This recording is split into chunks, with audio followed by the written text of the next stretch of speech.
Hey folks, Dan the Wolfman here, and today I want to talk about 45 AARP and the old FUDDS that carry them, as well as stopping power. Empty firearm here. You see a 1911 lightweight Commander. I mean, oh my God, who would possibly carry that thing? 2 world wars. And before I got to get rid of this old rare 4513 TSW. Guys, looked at my unboxing, not my full range review. It's such a rare pistol. I'd really like it if you looked at my range review, but we know that the algo is against me and they hide certain things.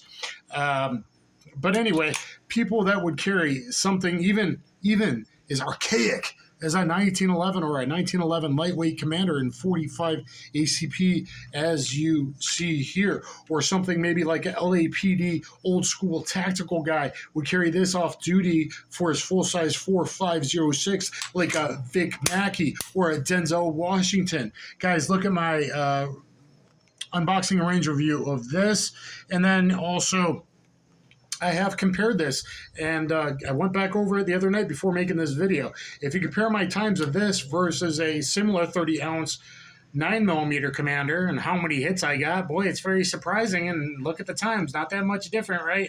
And if you look at this versus a modern 9mm striker with the most modernist red dot, quick pickup kind of red dot ACSS reticle sight, I did that as well. People aren't watching those videos, or they really weren't gotten out there.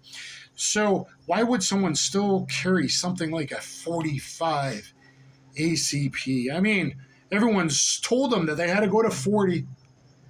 And then everyone said, oh my God, 40 sucks. You got to go to 9mm. What's wrong with you? A 9mm gets it done, man. Bullet technology. As if the same bullet technology didn't advance in other calibers as well as in 45 as well. Look at these awesome wolf grips. Right? Look at those. You need to get yourself a pair of those. Anyway,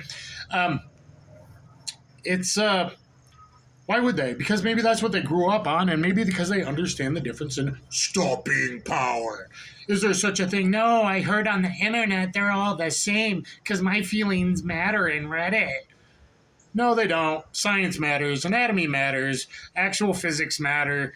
That's what matters. Momentum matters. Bullet diameter definitely matters. Why is that? Because it's radius squared. It's friggin' squared. I'm sorry you don't understand math, but it's radius squared through the entire path, all 12 to 18 inches of penetration in the human body. That's more like half that it actually gets. It's the radius squared. So that's really, really important, the full diameter, isn't it then? It really makes a huge difference whether something expands to 0.52 like a cheaper 9mm hollow point, or even a critical duty defense 0.53 to something like a 0.8385 like a 9mm, like a 45 HST. In fact, I have a 4-part series, 9mm versus 45. What's the difference? Well, the difference in ball to ball, FMJ to FMJ, 62% more tissue damage. Why does that matter? Because outside of a central nervous system, doing the quickest blood loss is what actually stops bad guys. The quickest blood loss, to drop their blood pressure, diastolic pressure loss, and then they get woozy and they start not shooting, even worse, and then they eventually go down, and hopefully maybe sometimes they reanimate. That happens, especially with 9mm, even multiple hits. Doesn't that happen when you don't hit someone in the CNS? Oh, that happens a lot. But 45, all the LAPD and the real gunfighters I've talked to and the guys that I've interviewed, 45 does extremely well. And that's with cheaper hollow points back in the day. Now that you got things like HST, Golden Saber, Gold Dot, etc. and so forth, but especially like a Ranger or an HST that expand huge, that's through the entire path. That's through the entire path. That's how much blood loss. So no, they're not all the same. And why would you want an old platform like this? It's not reliable through my 600-round class. Clean your gun, or at least put a little bit of oil. It'll probably be fine through the 9 rounds I need for a gunfight, which I don't know. There was a Chicago gunfighter. He used a SIG P220, but he got in 14 gunfights, and oftenly it was a magged up 8+1 of 45 and solved those with 9 rounds of 45, even against multiple scumbags, 2-3 guys. 9 rounds of 45 finished it up. 9 rounds of 45, you're causing more tissue crush quicker. Did it work good for Delta Force? Yeah, even in 1911 worked good for Delta Force. Why? Because they knew how to clean and lube their guns. But it's not a 9mm striker they can completely ignore and treat like shit because it has the tolerances of Legos.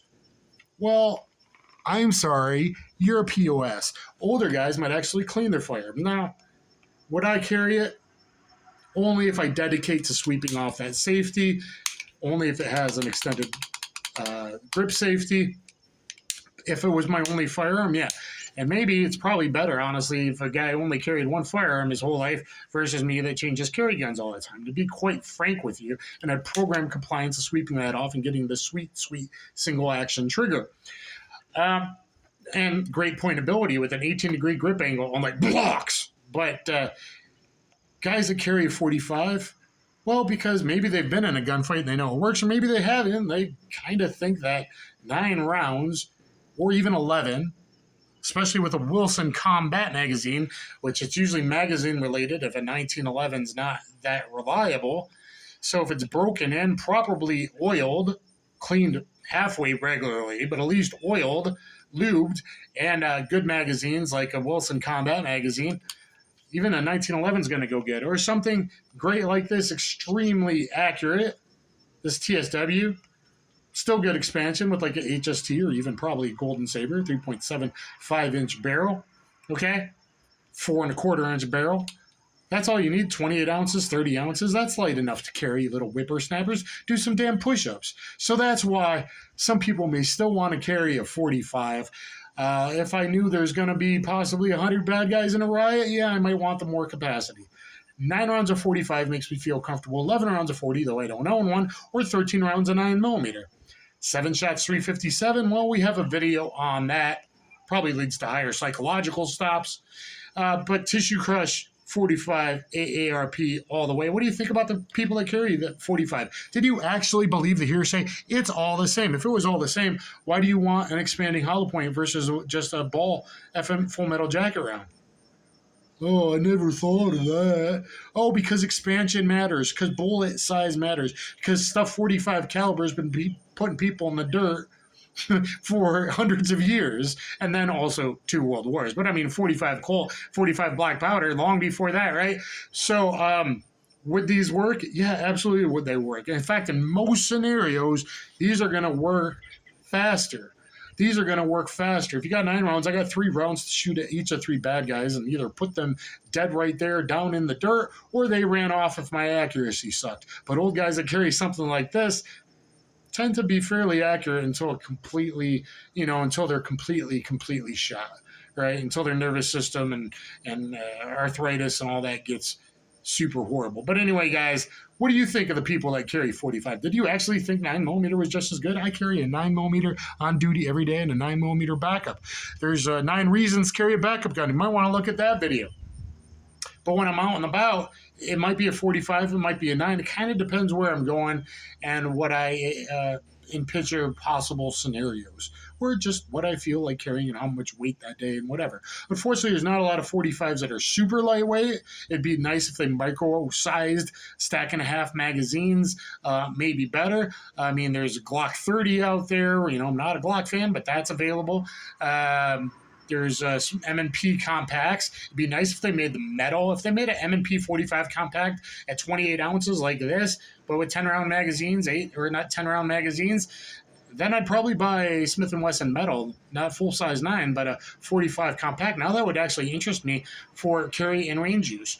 And there's the HK45C. I was lucky enough to borrow a lot of firearms. Look at my unboxing and range review of the HK45C. If it worked for the Navy SEALs, I'm guessing it would still work for you. If that's what they took on the Bin Laden raid, maybe those guys understood 45 matter before they were all just doing black work for other agencies in Blackwater and stuff, and then they were carrying Glock 9mm, and that's what all the Insta-hoes do and the YouTubers do nowadays, because that's all they actually knew. Anyway, guys, get down there in the comments below. Thumbs up, share, subscribe.